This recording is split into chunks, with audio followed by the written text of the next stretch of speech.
தொழுகும் போது இந்த ஒரு விரலை மட்டும் நீட்டிட சொல்றாங்க. அது ஒரு சாரார் இப்படி ஆட்டணும்னு சொல்றாங்க, ஒரு சாரார் நீட்டி இருக்கணும்னு சொல்றாங்க, ஒரு சாரார் அஷ்ஹது அல்லா இலாஹ இல்லல்லாஹ் அப்போ தூக்கணும்னு சொல்றாங்க. இதுல எது உண்மைங்கிறது தெரிய மாட்டேங்குது. என்ன கேட்குறாங்கன்னு சொன்னா, தொழுகும் போது அத்தஹியாத்துல நம்ம இருக்கும் இல்லையா, அத்தஹியாத்துல இருக்கும்போது அத்தஹியாத்து துவா ஓதிக்கிட்டு இருக்கும்போது அதுல விரலை அசைத்து சில பேர் என்ன செய்றாங்க, தொழுகிறாங்க, விரலை நீட்டி தொழுகிறாங்க. அஷ்ஹது அல்லா இலாஹ இல்லல்லாஹ் என்று சொல்லும் போது விரலை நீட்டி அதுக்கப்புறம் கையை போட்டுறாங்க. இப்படி செய்கிறார்களே, இதுல எது சரி அப்படின்னு சொல்லி கேட்கிறாங்க.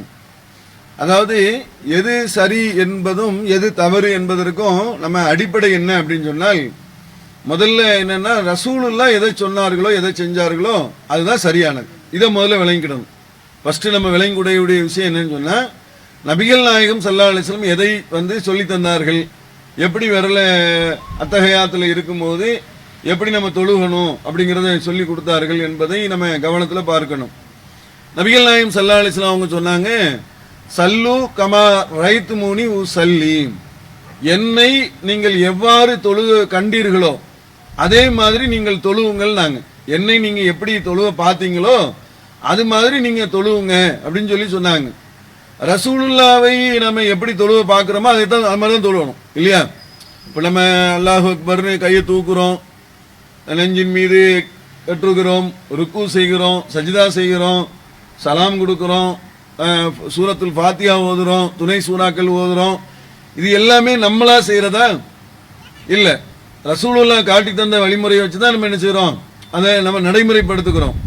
எல்லாருமே சொல்லி இருக்கிறாங்க எப்படி கையை தூக்கணும், எந்த இடத்துல நம்ம கையை கட்டணும், எப்படி ருக்கு செய்யணும், எப்படி சஜிதா பண்ணணும், எல்லாமே நபிகள் நாயகம் ஸல்லல்லாஹு அலைஹி வஸல்லம் அவர்கள் காட்டி தந்த வழிமுறை பிரகாரம் தான் நம்ம என்ன செய்யறோம், அந்த தொழுகையை நம்ம நிறைவேற்றுகிறோம். அப்ப ரசூலுல்லாஹ் சொல்றாங்க, சல்லு கமா ரைத்துமூனி உஸல்லி, என்னை எவ்வாறு நீங்கள் தொழ கண்டீர்களோ அது மாதிரி நீங்கள் தொழுவுங்க அப்படின்னு சொல்லி தொழுகைக்கு சொல்லி தந்திருக்கிறாங்க. அந்த அடிப்படையில் பார்த்தால் நபிகள் நாயகம் ஸல்லல்லாஹு அலைஹி வஸல்லம் அவங்க எப்படி தொழுதாங்க அப்படிங்கிற ஒரு செய்தியை நீங்க ஹதீஸ்ல நம்ம பார்க்கிறோம். நசாயி என்ற ஒரு கிதாபுகள்ல வருது, நபிகள் நாயகம் ஸல்லல்லாஹு அலைஹி வஸல்லம் அவர்கள் அதாவது தொழுதார்கள், கியாமுல நின்றார்கள், ருக்கு செஞ்சாங்க, ஓதுனாங்க, அதுக்கப்புறம் அத்தஹியாத்துல உட்கார்ந்தாங்க, உட்கார்ந்து கொண்டு விரலை இதை வளையமிட்டார்கள், இதை வளையமிட்டார்கள், இப்படி வளையமிட்டார்கள். வளையமிட்டு விட்டு இந்த ஆள்காட்டி விரலை வைத்து யாரையோ அழைப்பது போன்று அழைத்தார்கள். இப்படி அழைப்போம்ல, இப்படி அழைக்கிற மாதிரி இந்த ஆள்காட்டி விரலை வைத்து யாரையோ அழைப்பது போன்று அழைத்தார்கள்.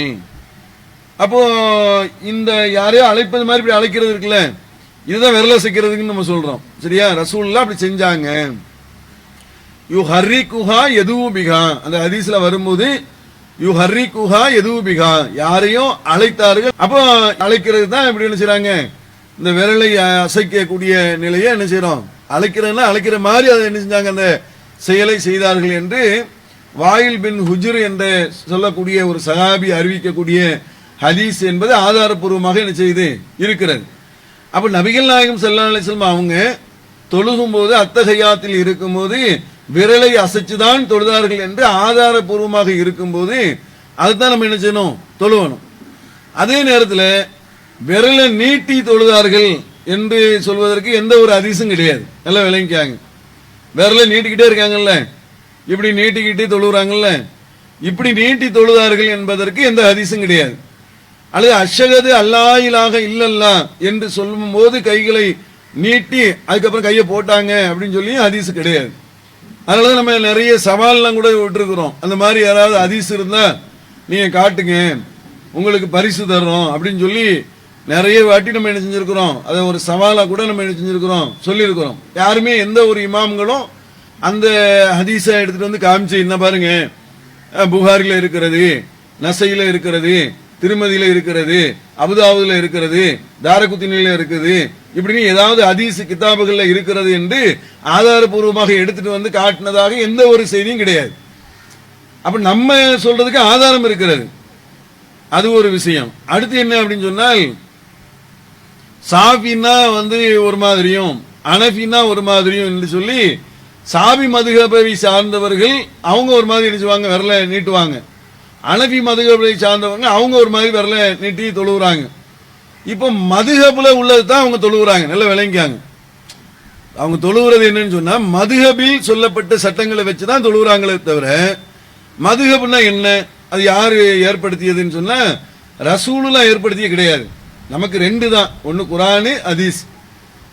மதுஹப்னா யாரு, பின்னாடி வந்து இமாம்கள் எழுதிய சட்டங்கள். அது இமாம்கள் எழுதிய சட்டங்கள்ல நல்லதும் இருக்குது கெட்டதும் இருக்கிறது, நிறைய தப்பும் தவறும் இருக்கிறது. அதை நம்ம பின்பற்ற முடியுமா? நல்லது இருந்தா பின்பற்றலாம். அது ஏன்னா குர்ஆனுக்கு ஹதீஸுக்கும் ஒத்ததா இருந்தா அது யாரு சொன்னாலும் பின்பற்றலாம். அப்படிதானே? இப்லீஸே சொன்னாலும் பின்பற்றலாம். ஏன்னா ரசூலுல்லாஹ் காலத்துல வந்து இப்லீஸ் தான் வந்து என்ன செஞ்சான், சைத்தான் தான் வந்து ஆயத்துல் குர்சியை ஓதி காட்டினா, ஓதி சொன்னாங்கிற செய்தி நம்ம பார்க்கிறோம். அப்ப கெட்டவன் நல்லதை சொன்னாலும் நம்ம என்ன செய்யலாம், அதை பின்பற்றலாம், அது தப்பு இல்லை. ஆனால் மதுஹப் என்ற பெயர்ல நல்லதையும் கெட்டதையும் கலந்து என்ன செஞ்சிருக்கிறாங்க, சொல்லி வச்சிருக்கிறாங்க. அதனால அதை நம்ம என்ன செய்ய முடியாது, பின்பற்ற முடியாது. எது ஆதாரபூர்வமாக இருக்கிறதோ அதைத்தான் பின்பற்ற முடியும் என்ற அடிப்படையில் விரலை அசைத்து தொழுவதற்கு தான் ஆதாரம் இருக்கிறது. அதை நல்லா விளங்கிடணும். விரலை அசைத்து தொழாம அல்லது நீட்டி தொழுவதற்கு எந்த விதமான ஆதாரமும் கிடையாது. அல்லாஹு அக்பர், அல்லாஹு அக்பர்.